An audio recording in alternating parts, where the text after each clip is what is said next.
La Cour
Please be seated.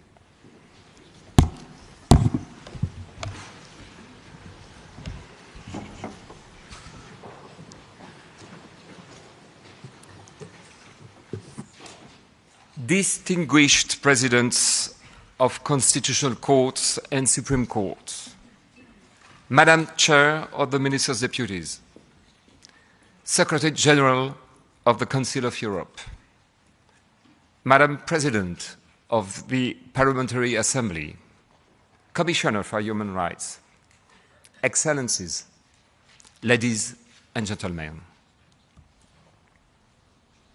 Reading Stefan Zweig's autobiography, The World of Yesterday, Memoirs of a European, I was struck by a quotation at the beginning of the chapter concerning the interwar period. The quotation is from Shakespeare's play, Julius Caesar. I would like to share these words with you tonight. The sun of Rome is set. Our day is gone. Clouds, dews, and dangers come. Our deeds are done. Do these somber words reflect the time we are living in? 3 months ago, on the 4th of November, we marked the 75th anniversary of the European Convention of Human Rights at a solemn ceremony held at the court. It was an opportunity to reflect on the origins and the vitality of the unique system for the protection of human rights. 3 months later, it seems we are living in a wholly different reality, which echoes to a certain extent the interwar period referred to by Stefan Zweig. The world around us is moving increasingly further away the fundamental values and principles of international law that have defined the world order for the past 8 decades. The convention system, the values that underpin it, and the rights that it protects are openly called into question in many countries and across the political spectrum. A growing narrative challenges the rule of law and pits judges against democracy. At such a time, more than ever, we need judicial unity and judicial solidarity. In that regard, it is a great pleasure and, above all, a great privilege to welcome, on behalf of the Court, so many distinguished guests coming from superior courts from Europe at tonight's ceremony. Many thanks for attending this hearing. Domestic superior courts judges are our privileged interlocutors, our direct partners. As we know, shared responsibility is the driving force of the convention system. The practical application of such a shared responsibility is based on mutual understanding and trust. We are all convention judges, having this legal embodiment of humanism in our hands. We belong to the same family, a family as in the photo that we just taken together. Like every family, we are, at the same time, diverse and united. We may sometimes disagree, but we trust and respect each other. Unity in diversity is the richness of our Europe. Judicial unity means dialogue. This is neither easy nor something that we should take for granted. Dialogue between judges should not lead to uniformity, but it should assist our pursuit of harmony, consolidate the common European legal space, and reinforce a common understanding of human rights based on the shared values of peace and justice while respecting legal diversity. This dialogue takes many forms. There is first the legal dialogue between European Court and the national courts through our case law, our judgments, our advisory opinions. Indeed, the procedure under Protocol 16, the Protocol of Dialogue, ratified by 26 member states, strengthens judicial cooperation among our courts. I strongly encourage the courts of those states which have adopted it to make active use of this tool. Last year, 2 such requests have been made. More broadly, networks and platforms are vital for direct exchange. Foremost among these is our Superior Courts network, a key pillar of judicial dialogue within the convention system, which celebrated its 10th anniversary last year. In just a decade, it has grown into the largest judicial network in the world. It now brings together 112 top courts from 46 Council of Europe member states, joined by 5 observer courts. Such personal ties among judges must be created and nourished. Harmony within our large family also extends to both the institutional and personal levels through meetings and exchanges between the various courts. These meetings, which foster solidarity among judges, are crucial.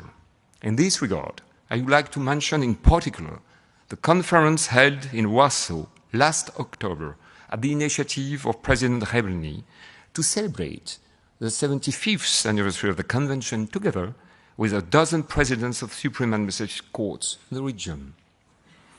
In the same spirit, last November, President Lennartz welcomed a delegation of 20 judges from our court to the Court of Justice of the European Union.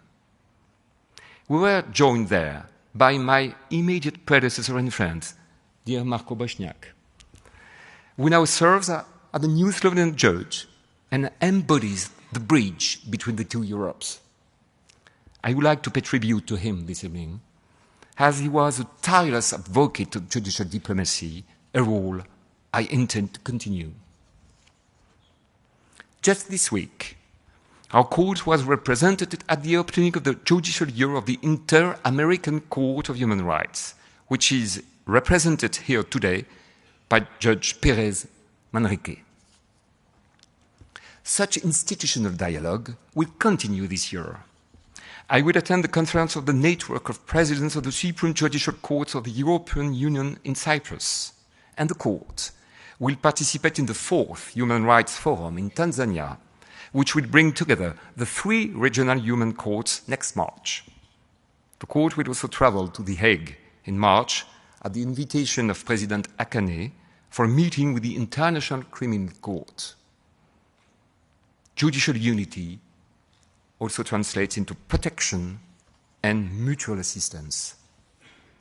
It is a tool for protecting judicial independence, both institutional and individual, as an essential guarantee of the rule of law. This protective aspect has been very clearly articulated by the Athens Declaration on Judicial Solidarity in Times of Crisis, adopted in 2022. Speaking of reactive solidarity, the declaration calls on judiciaries to support any judiciary which is under attack. On behalf of the entire court, I would like to express my deepest solidarity with the judges of the ICC who are subject to international sanctions because of decisions they have taken in the course of their judicial duties. It is absolutely unacceptable to seek to undermine the integrity of a court by attacking its members. Dans le contexte actuel, rien n'est plus précieux que des rencontres comme celle d'aujourd'hui, qui permettent à la fois de structurer les échanges et de discuter directement et librement entre juges. Le dialogue permet le débat, la confrontation honnête des idées et la recherche des points de rencontre. L'œuvre de justice est par essence collégiale. À la collégialité interne, sur laquelle repose toute économie délibérative, s'ajoute une collégialité externe, faite de ces rencontres entre juges où se construit un travail collectif, celui de la communauté juridique européenne, pour citer le premier président de la Cour de cassation française, cher Christophe Soulard, dans son discours prononcé lors de la rentrée solennelle de janvier. Ce soir, à l'occasion de notre audience de rentrée, je mesure le caractère indispensable de ces rencontres, qui, au-delà de la coopération institutionnelle, façonnent à l'échelle européenne un véritable tissu judiciaire capable de porter, y compris dans les temps les plus difficiles, l'état de droit. Sans juge, il n'y a pas d'état de droit. Sans état de droit, il n'y a pas de démocratie. Et ces dernières années, notre Cour a examiné de nombreuses affaires introduites par des juges nationaux, afin de faire valoir non seulement leurs droits individuels, consacrés par la Convention, mais aussi, plus largement, l'indépendance du pouvoir judiciaire. La Cour a ainsi développé une jurisprudence abondante sur l'indépendance judiciaire, et je me réfère en particulier à l'arrêt Grejda contre Pologne de 2022, dans laquelle elle s'est montrée particulièrement attentive à la protection des membres du pouvoir judiciaire contre les mesures susceptibles de menacer leur indépendance et leur autonomie. L'année dernière, la Cour a statué sur plusieurs affaires dans lesquelles elle a constaté des violations de la Convention à l'égard des membres du pouvoir judiciaire. Tsatsani contre Grèce, une affaire dans laquelle elle a constaté une violation de l'article 6 concernant une procédure disciplinaire engagée à l'encontre d'un procureur. Ou encore, Souran Antonian contre Arménie, qui concernait la révocation d'un juge à la suite d'une procédure disciplinaire. En outre, dans l'arrêt rendu en fin d'année dernière par la Grande Chambre, Danilette contre Roumanie, la Cour a consolidé les principes découlant de sa jurisprudence sur la liberté d'expression des juges.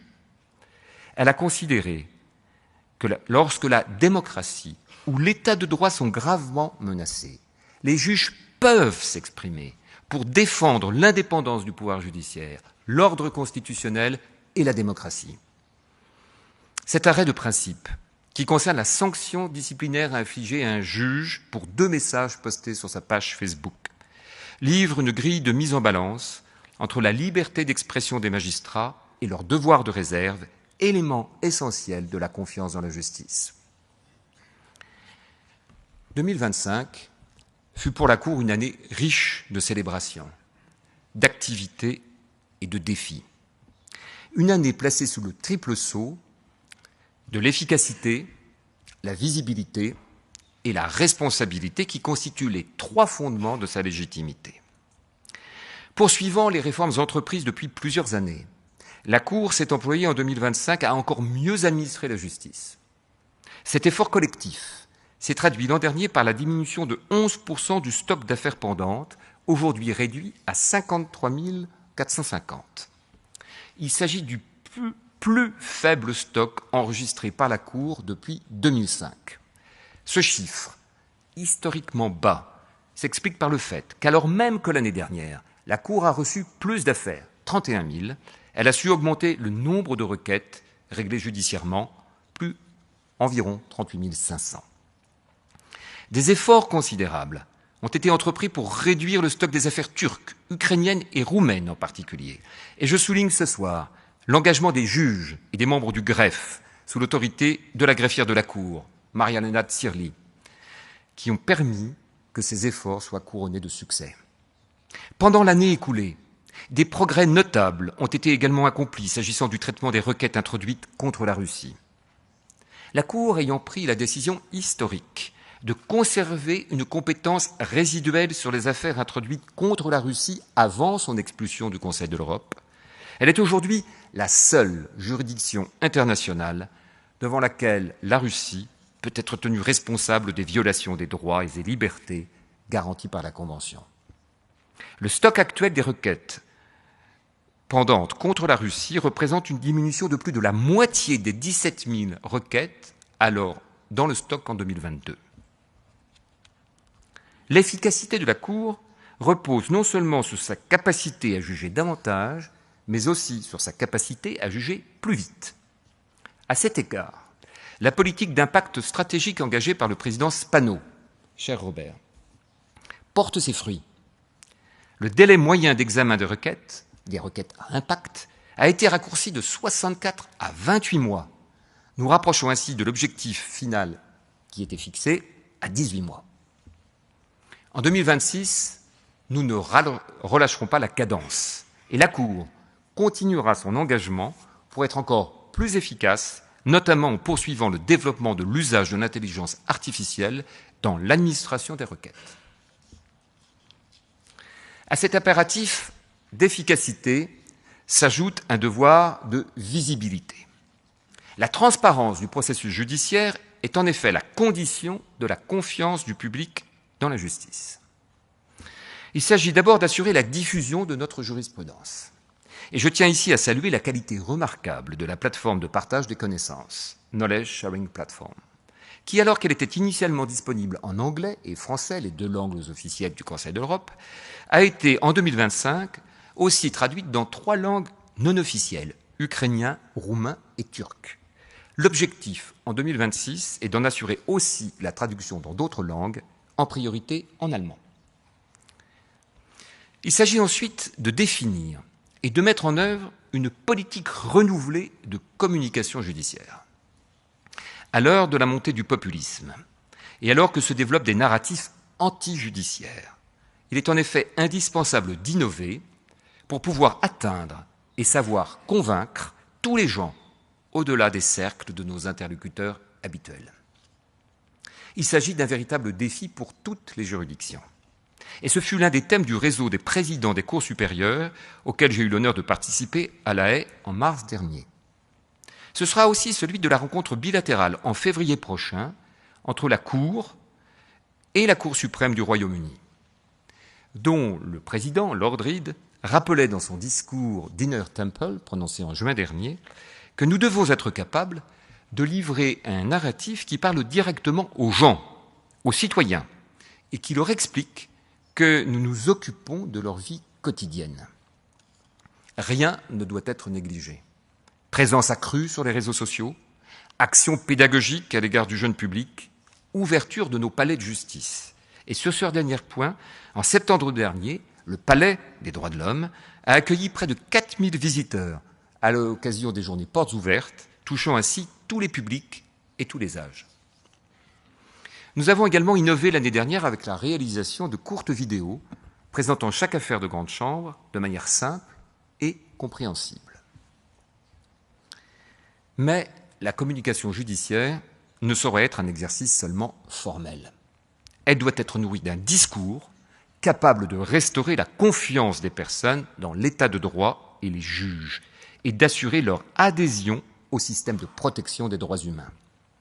À cet égard, la visibilité doit être l'expression de la responsabilité. La responsabilité implique de rendre des comptes, de dire ce que nous avons fait, ce que nous faisons et ce que nous ferons de notre mission judiciaire. Il ne s'agit pas de se justifier, mais d'expliquer, de présenter, de documenter et de clarifier l'état de notre activité et de notre jurisprudence. La responsabilité est le corollaire de l'indépendance judiciaire, principe cardinal de l'état de droit dans le cadre de la séparation des pouvoirs. Cette séparation des pouvoirs se manifeste aussi ici au sein du Conseil de l'Europe, dont la Cour est l'organe judiciaire. Et il arrive que l'indépendance judiciaire de la Cour, dont je serai toujours l'infatigable garant, soit mise en question.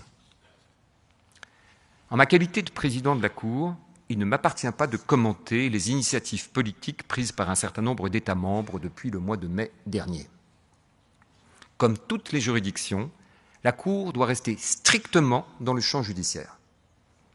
Mais je tiens à rappeler qu'il n'est pas question de demander à la Cour de faire de la politique en rendant la justice.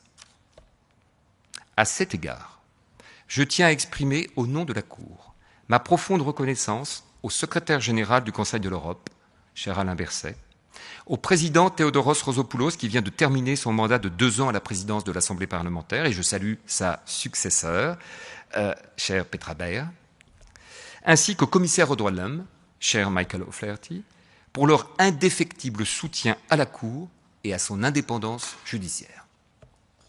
Celle-ci est la condition de l'intégrité de notre mission juridictionnelle. Elle suppose l'absence de toute pression politique exercée sur la Cour ou sur ses juges. Elle implique aussi une réelle autonomie fonctionnelle et la mise à disposition de ressources suffisantes et durables, une exigence réaffirmée par la présidente O'Leary lors du sommet de Reykjavik en mai 2023. Mais cette indépendance nous oblige. Garantie de l'impartialité avec laquelle nous devons juger, elle est le fondement de notre responsabilité. Tel est aussi l'objet de cette rentrée que de revenir sur les jugements rendus l'année dernière, et j'ai déjà commencé à le faire. Les requêtes dont elle est saisie conduisent la Cour à s'occuper de la vie des gens de la manière la plus concrète, et en réglant des situations litigieuses qui n'ont pas trouvé remède avant son intervention, à accompagner les évolutions de la société et à répondre aux aspirations individuelles contemporaines. Particulièrement illustratifs à cet égard sont les arrêts rendus l'année dernière en matière de lutte contre les violences domestiques et de consentement dans les relations sexuelles. La Cour a ainsi rappelé, dans les arrêts Scuderoni contre Italie ou encore Ende contre Suisse, qu'au titre des obligations positives qui découlent des articles 2, 3 et 8 de la Convention, il incombe aux autorités nationales de mener une action autonome et proactive, attentive au contexte particulier des violences domestiques. Dans le domaine du consentement dans les relations sexuelles, dans l'affaire HW contre France, la Cour a constaté une violation de l'article 8 en précisant que le devoir conjugal ne saurait s'exercer au mépris du consentement, qui est par nature révocable et qui constitue ainsi une limite fondamentale à la liberté sexuelle d'autrui. Dans Elle et autres contre France, la Cour a constaté une violation des articles 3, 8 et 14, au motif que les juridictions internes n'avaient pas suffisamment pris en considération, dans l'évaluation du consentement des requérantes toutes mineures, leur situation de particulière vulnérabilité.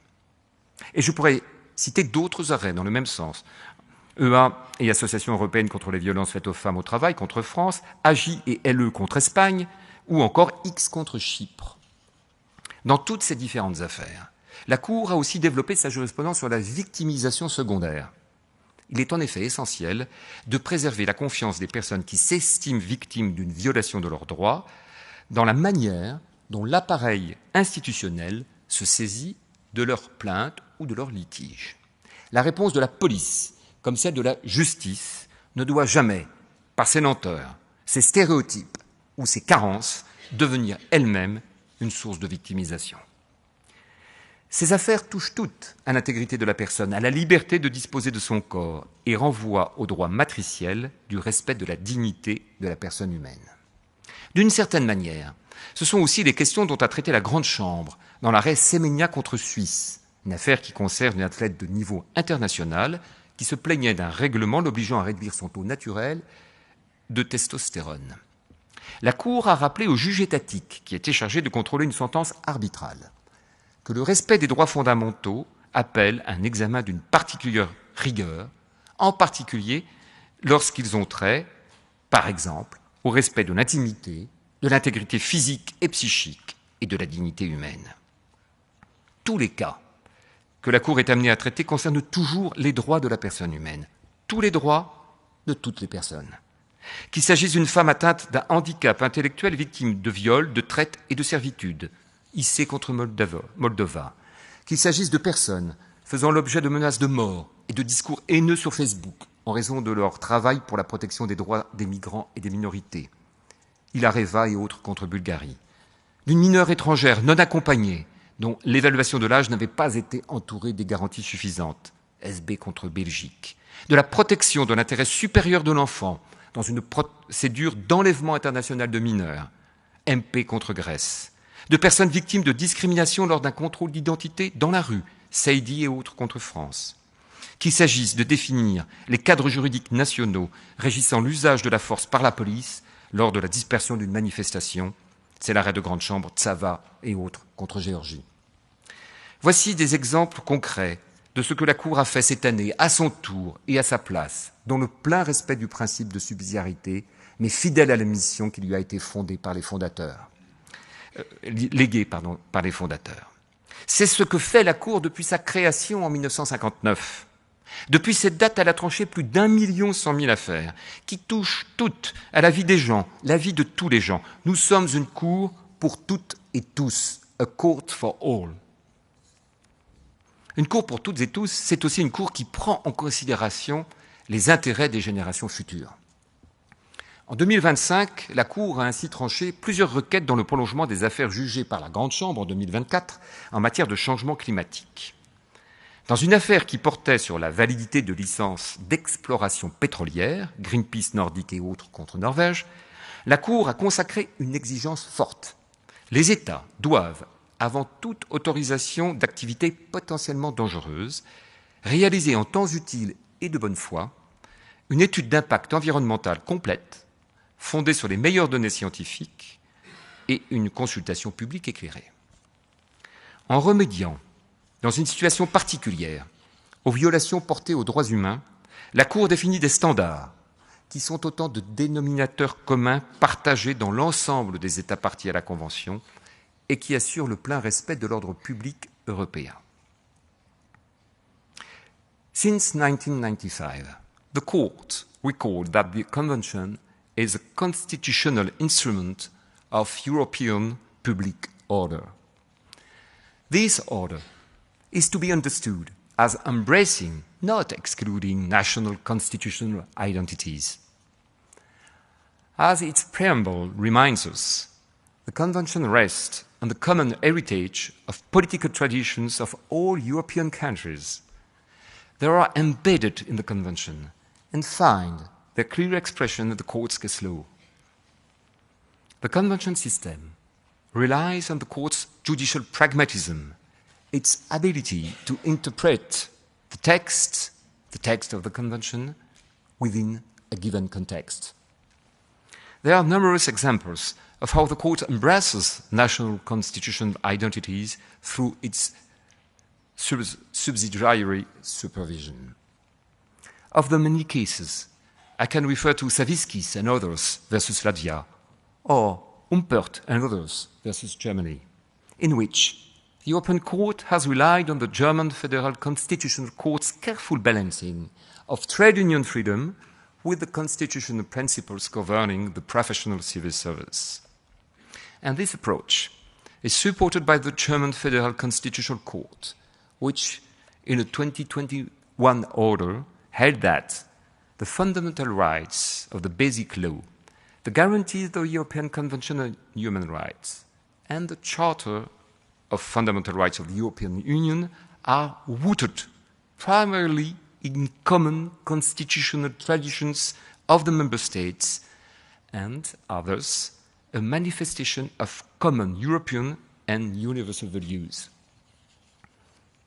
This citation naturally brings me to our guest of honor and keynote speaker, Professor Dr. Stefan Harbart, President of the Federal Constitutional Court of Germany. Dear Professor Dr. Harbart, your professional path demonstrates a wide range of engagement with the law from different angles. In addition to being a qualified jurist and an accomplished academic, you have served as a member of the Bundestag for nearly a decade. You lead an institution that, as the guardian of the German Constitution and a citizens' court, is entrusted with guaranteeing protection of fundamental rights. With the Federal Constitutional Court under your helm, the dialogue between our two courts has flourished. We very much look forward to receiving in Strasbourg a delegation of your court on the 12th of March. This dialogue has helped us to see eye to eye on many fundamental issues. As you eloquently said, democracy, freedom, and the rule of law are sometimes more fragile than we think. That is why we are all called upon to defend and preserve them at all times. This quotation shows how deeply intertwined are democracy, the rule of law, and human rights. By ensuring the effective protection of the fundamental individual rights, the Court supports democracy. Let me just mention one concrete and emblematic example of this Court, of this statement. The Court's recent historic ruling in Ukraine and the Netherlands versus Russia, delivered last July. The Grand Chamber unanimously held Russia responsible for gross and widespread human rights violation committed in the context of the conflict in Ukraine since February 2022 and even since 2014. It also held Russia accountable for the downing of flight MH17. In finding these violations, the Court declared, I quote, "These actions, suppressing individual freedoms, curtailing political liberties, and displaying a blatant disregard for the rule of law, aim to undermine the very fabric of democracy upon which the Council of Europe and its member states are founded." Thus, the Court affirmed, in the name of European public order, that the convention system cannot tolerate the erasure of a member state's legal identity under the pressure of force. In this case, the Court did not simply apply the law, it documented the facts and provided history with a record bearing a legal seal. This matters for the victims, this matters for the principles of international law. Indeed, the Court's judgment stands as a historical record, a bill of accountability, and a message to future generations. Human dignity cannot be erased, and truth cannot be silenced.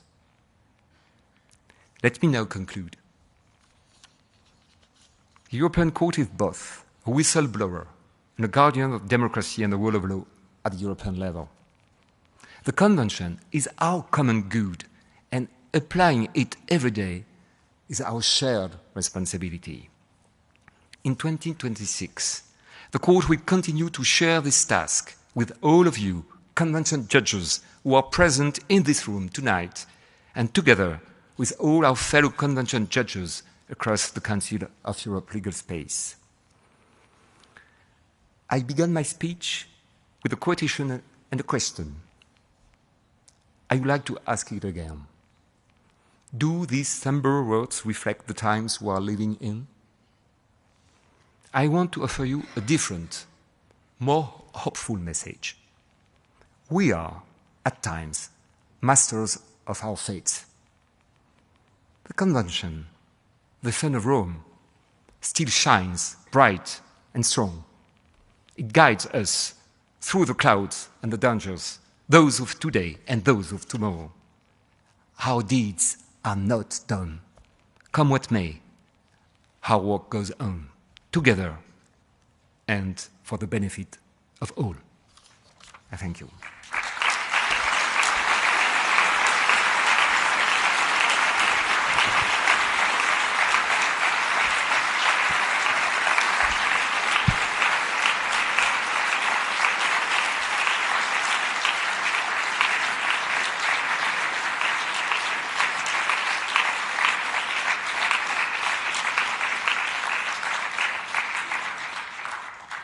Dear Professor Dr. Harbart, the floor is yours.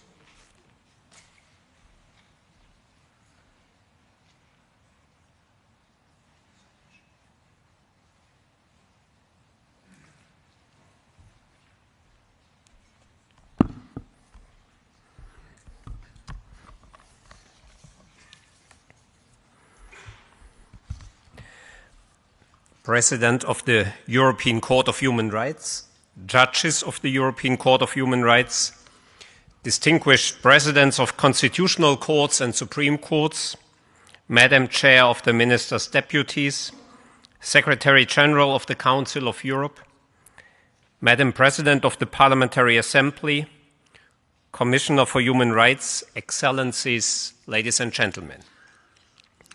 On the 7th of May, 1948, almost 3 years to the day after the end of the Second World War in Europe, leading European politicians gathered in The Hague for the Congress of Europe, among them Winston Churchill and Konrad Adenauer. The nearly 700 members of that Congress proclaimed in the message to Europeans that, quote, "We desire a Charter of Human Rights guaranteeing liberty of thought, assembly and expression, as well as the right to form a political opposition. We desire a court of justice with adequate sanctions for the implementation of this charter," end quote. Just over 2 years later, these aspirations became a reality. On the 4th of November 1950, 12 member states of the newly formed Council of Europe signed the European Convention on Human Rights.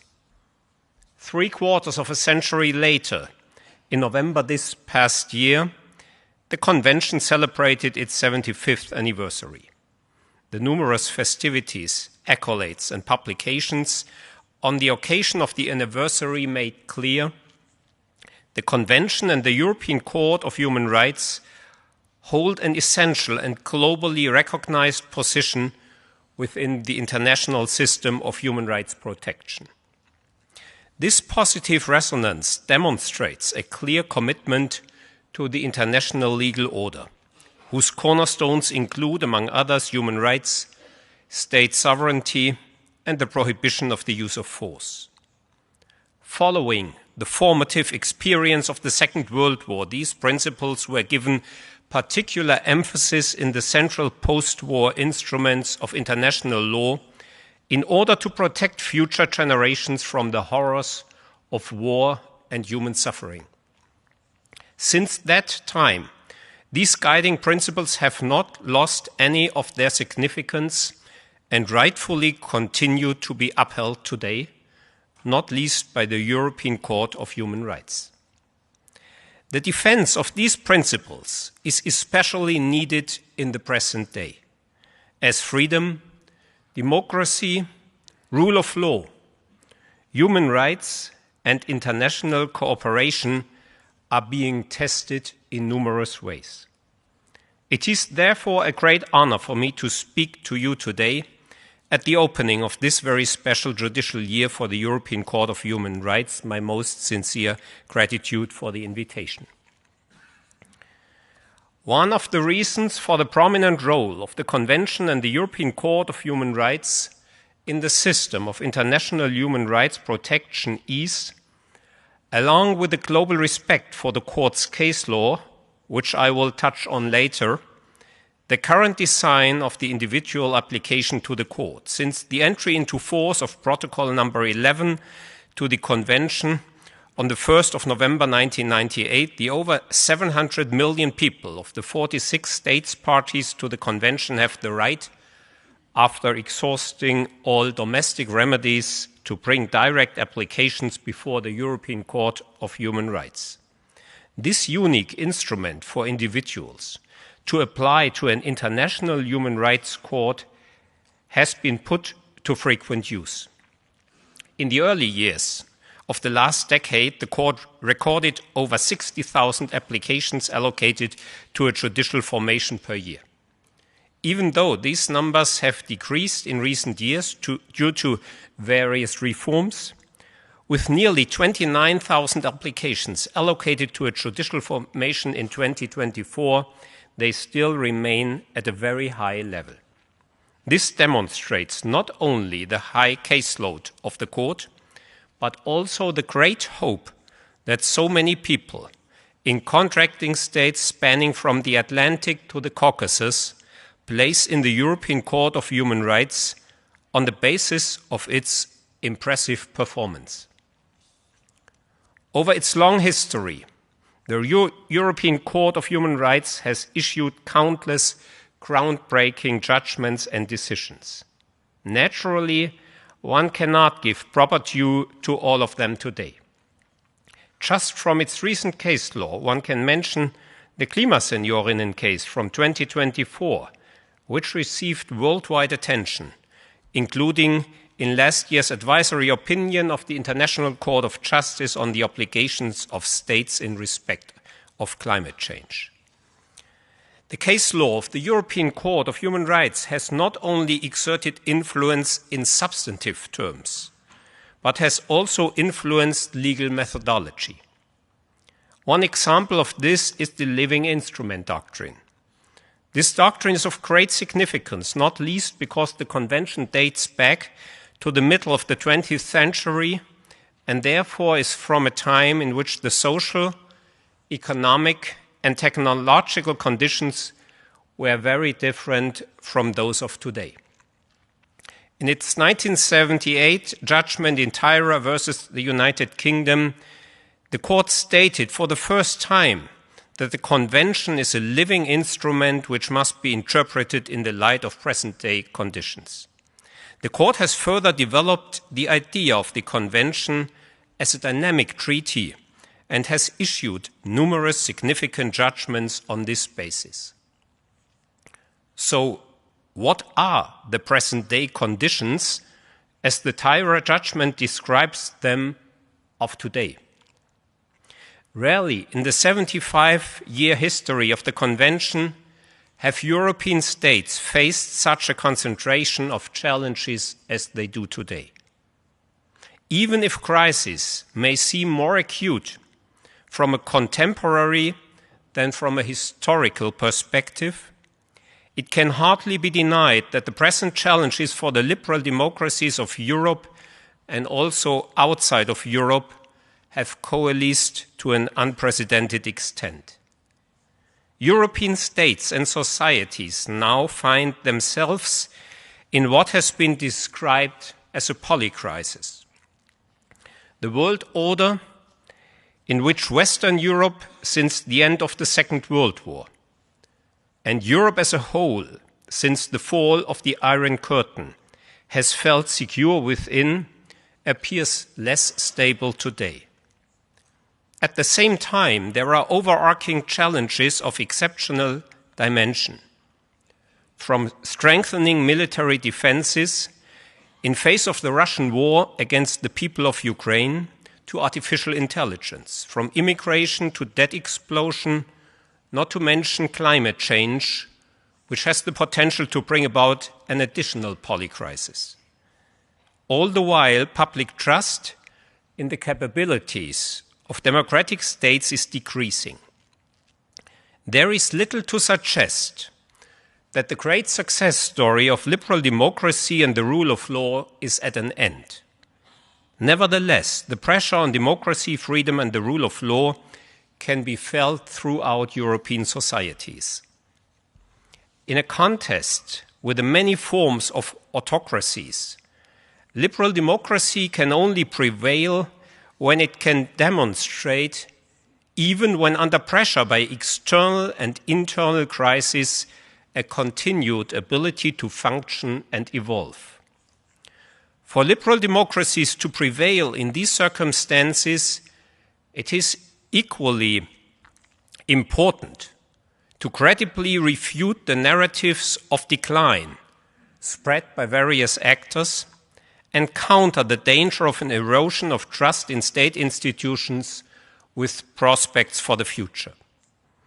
In this regard, liberal democracies must also prove their ability to act in special conditions.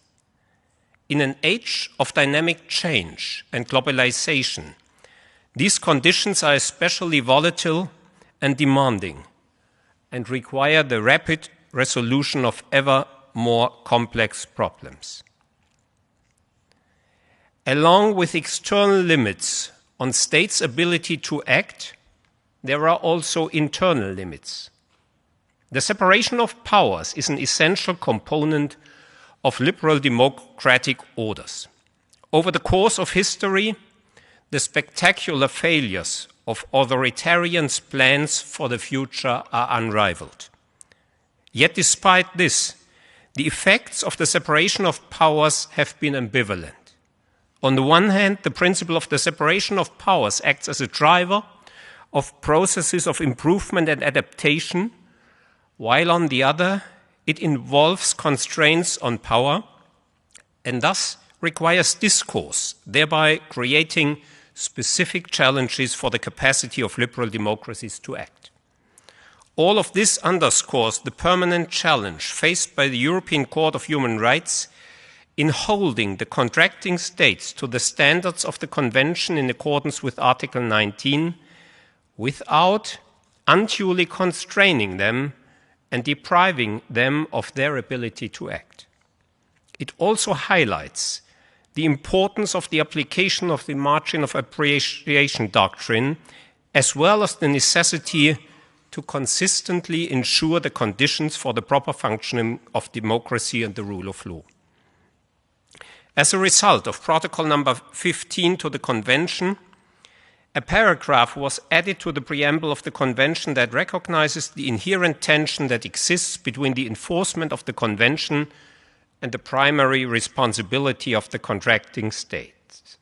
It affirms, quote, that the high contracting parties, in accordance with the principle of subsidiarity, have the primary responsibility to secure the rights and freedoms defined in this Convention and the protocols thereto, and that in doing so they enjoy a margin of appreciation subject to the supervisory jurisdiction of the European Court of Human Rights established by this Convention, end quote.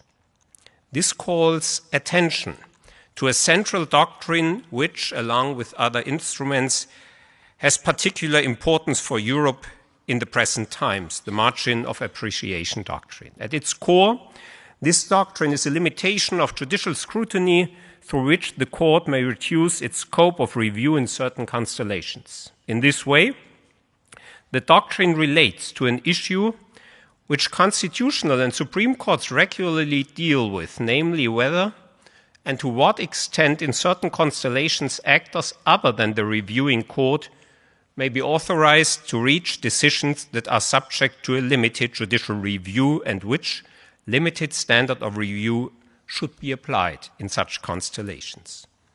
In 2011, in its much publicized judgment Lauzi versus Italy concerning the display of crucifixes in Italian state schools, the European Court of Human Rights declared that Europe is marked by a great diversity between the states of which it is composed, particularly in the sphere of cultural and historical development. Consequently, the court saw that it had a duty in principle to respect the contracting states' decisions in these matters, including the place they accord to religion, provided that those decisions do not lead to a form of indoctrination. In this statement by the court, the central rationale of the margin of appreciation doctrine is expressed.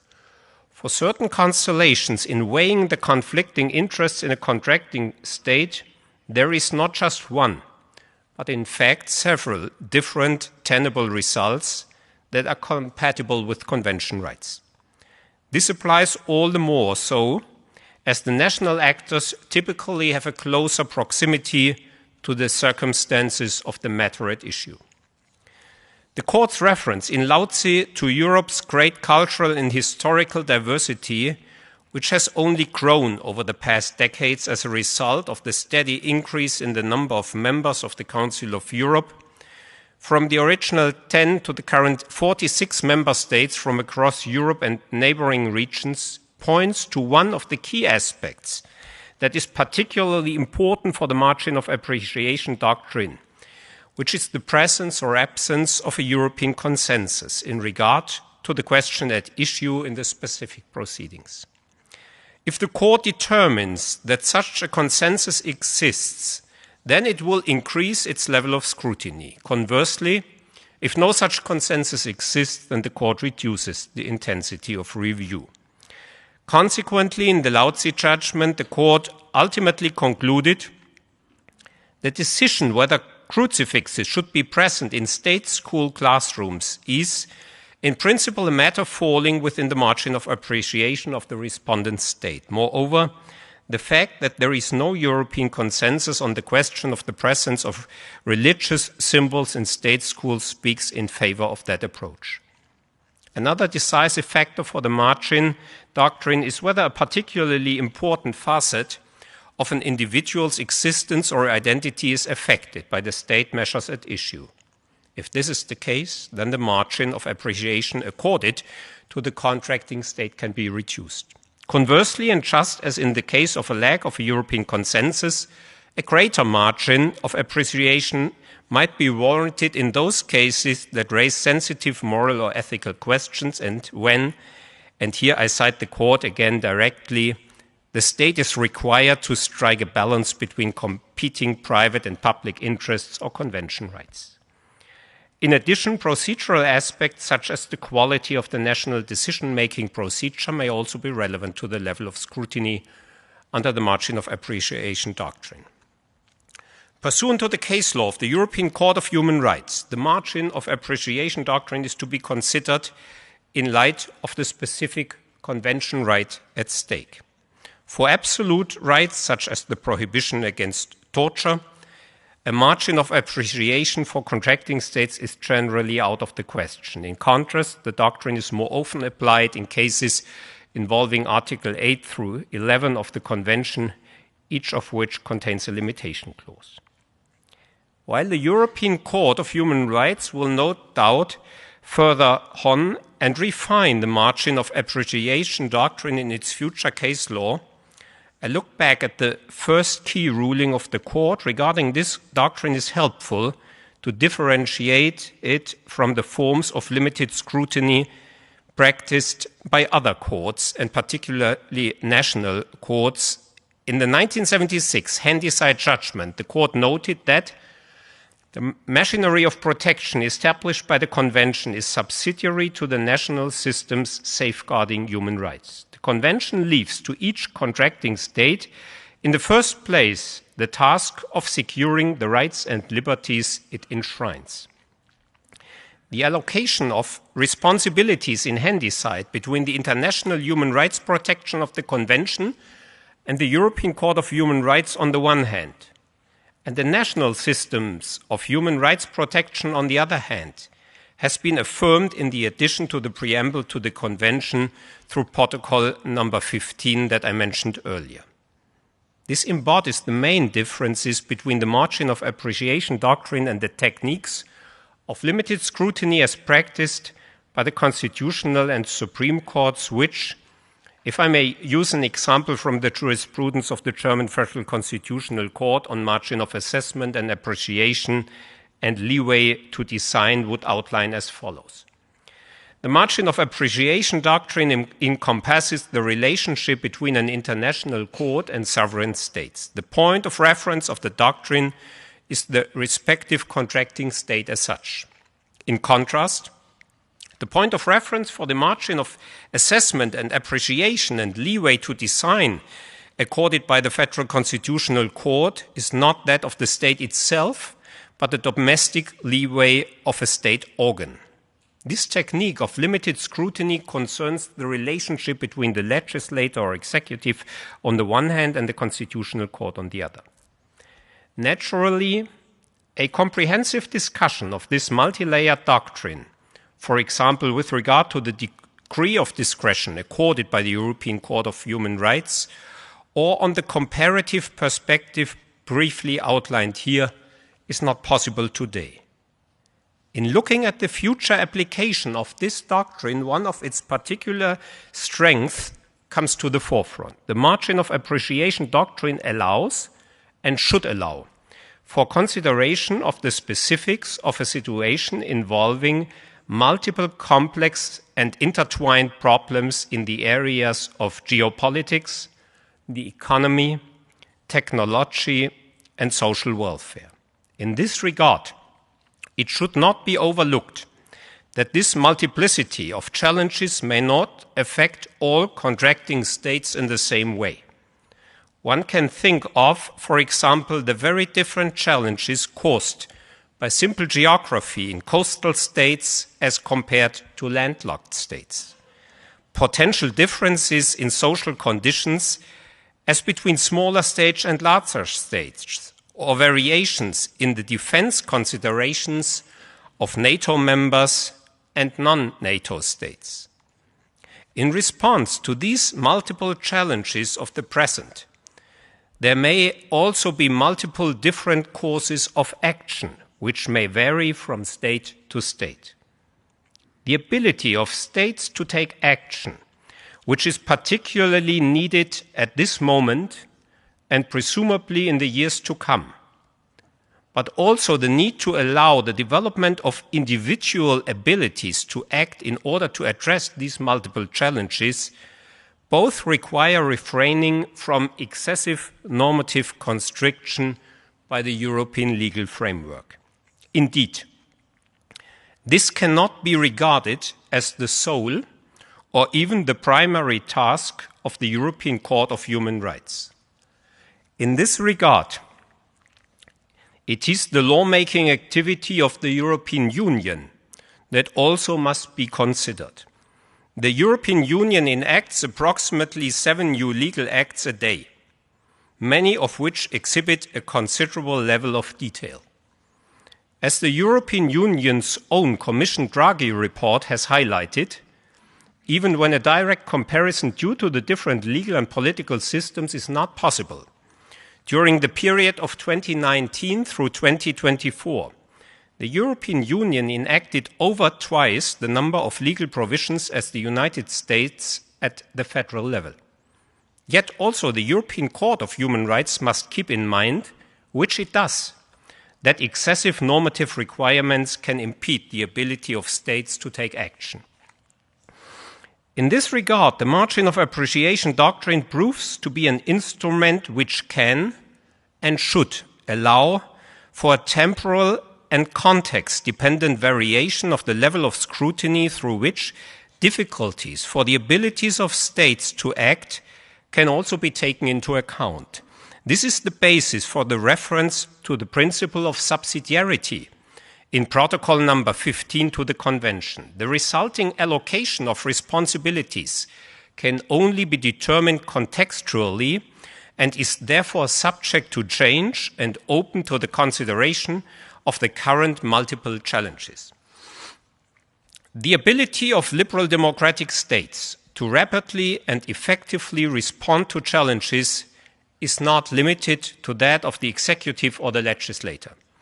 It also requires an independent judiciary, not just for the sake of freedom and constitutionalism as such, but also for the effectiveness and efficiency of a state's problem-solving competence, which would be stunted without the guarantee of a competition of ideas. Against this backdrop, the attacks on constitutional courts and other courts, which can be observed in many parts of the world, come into focus. These can be classified into 3 categories. First, the failure to comply with judicial rulings. Second, restraints on judicial independence by means of limiting the jurisdiction of the courts. amendments to court rules or so-called court packing. Third, intimidation, threats, or even violence directed at judges. In light of these attacks, safeguarding the conditions for the proper functioning of an independent judiciary is of great importance for two essential reasons. First, judicial independence is not just an end in itself, but a hallmark of democratic states under the rule of law. The principle of democracy is not without limitations, but rather is subject to boundaries set by the freedoms guaranteed by fundamental rights. These freedoms, in turn, are not possible without the protection of individual freedoms from the state or from other individuals by independent courts. Without independent courts, there is no freedom. Second, in a liberal democracy, certain principles are placed beyond the reach of the popular will for the sake of the proper functioning of democracy.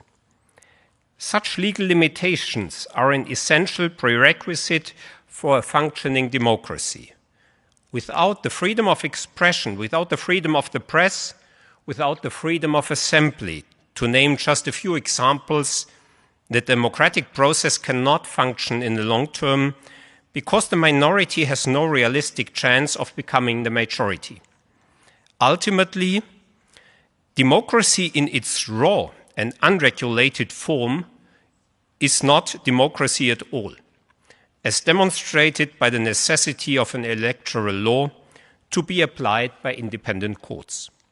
Democracy and the rule of law are thus inextricably linked. Constitutionalism is not only a restriction, but also the foundation of democracy. The conditions for the proper functioning of the judiciary require, not least in light of the attacks on judicial independence in parts of the world that I have briefly described, both external protection as well as protection through the judiciary itself. The external protection of the conditions for the proper functioning for the judiciary, and particularly for constitutional courts, is namely a task for the legislator, but is also one for the public as a whole. An example of this might be the so-called resiliency reforms to the German Basic Law, which is the German Constitution, enacted in 2024 to better safeguard the conditions required for the proper functioning of the Federal Constitutional Court. As a precautionary measure to protect the independence of the Federal Constitutional Court from legislative overreach, a broad parliamentary majority voted to anchor the central components of the Federal Constitutional Court in the Basic Law. These provisions can now only be changed by amending the Basic Law and are no longer subject to change by a mere federal law passed by a simple majority. Rather, any future changes will require a two-thirds majority in both the Bundestag and the Bundesrat. This example shows that political actors may be well advised to design protective measures not just reactively, but also proactively, even when the institutions of the state are not under attack. In this regard, the public can do more than just observe this process. It can also act to initiate it.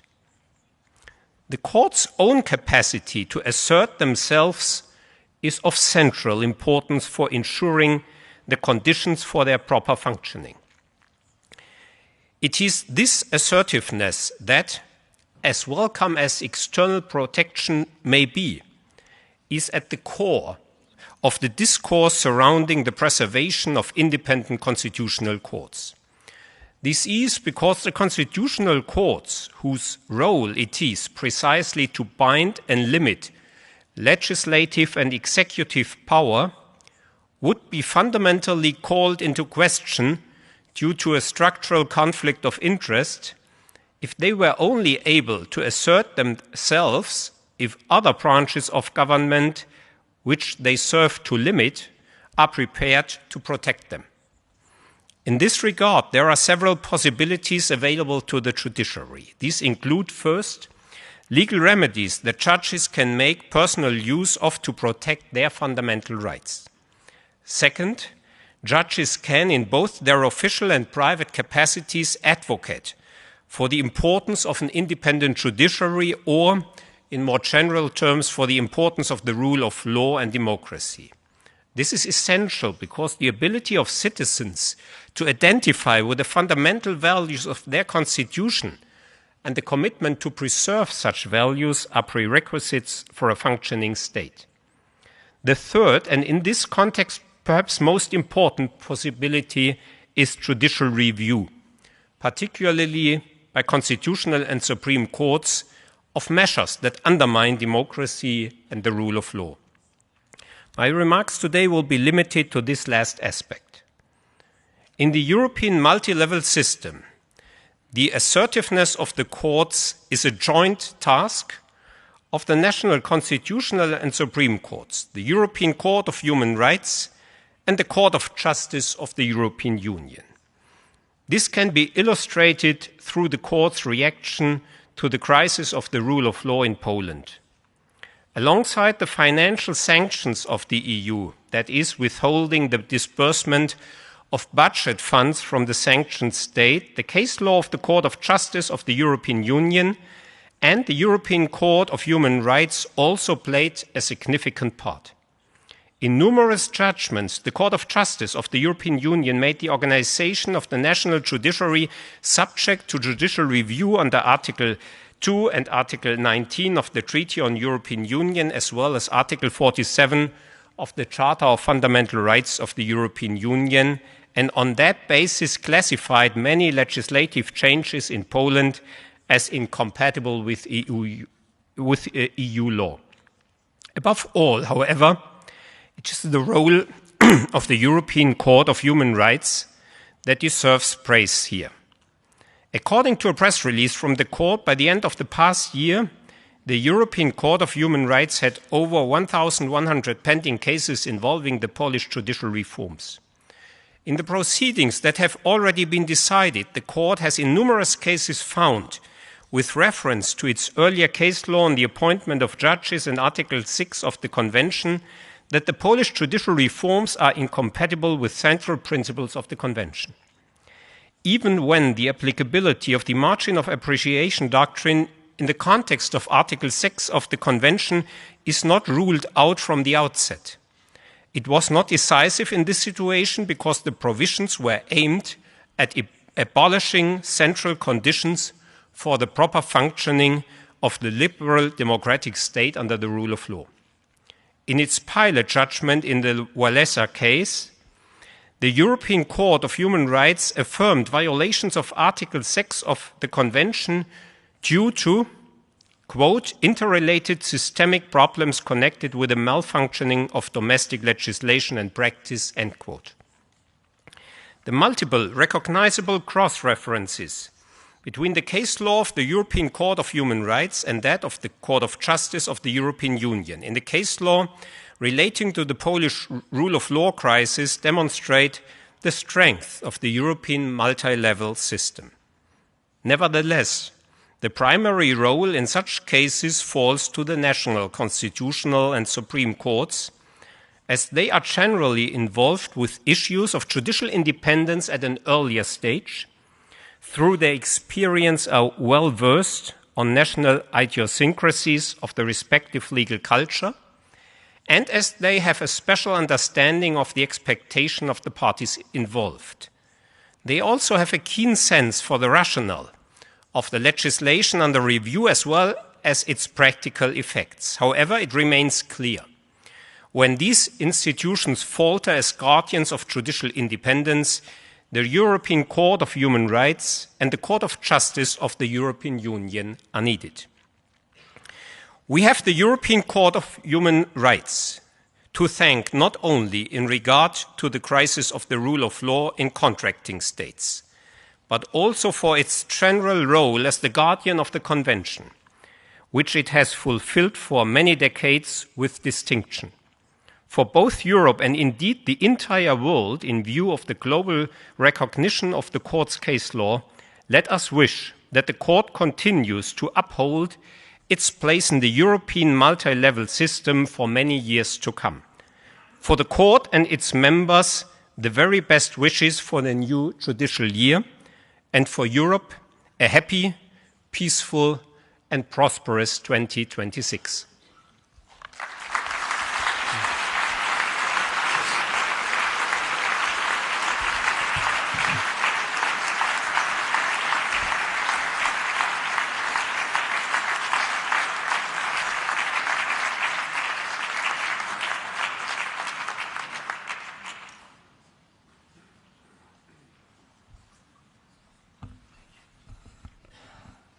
Je tiens à remercier au nom de toute la Cour et de toute l'assistance le président Stéphane Harbart pour son discours. Merci beaucoup, c'est un grand honneur de vous avoir entendu. Merci pour vos vœux aussi.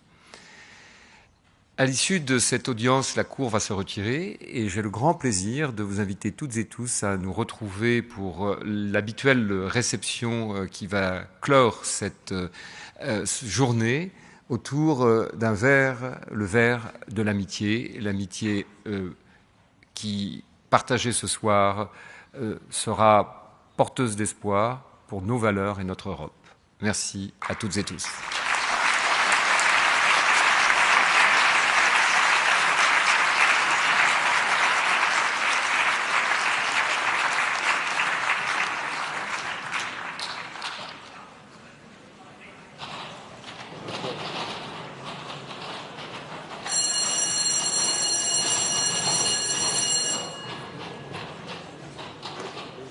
Go.